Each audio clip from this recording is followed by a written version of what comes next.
まずこれの設定を復元する方法をお見せします。これはテスト用のフィードバックライセンスで、システムの評価や改善のために使用される特別な許可証です。最初のステップでは作業プログラムに一緒にテスト用のボタンを組み立てる必要があります。それではボタンを組み立てる必要があります。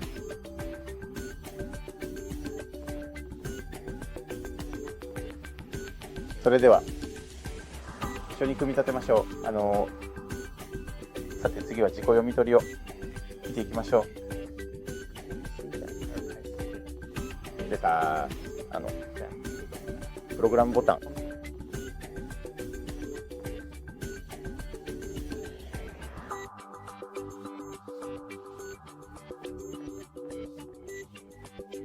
さてこの作業ではスタートボタンをクリックする必要があります。以上です。ご覧いただきありがとうございます。たくさんのロックと別れでした。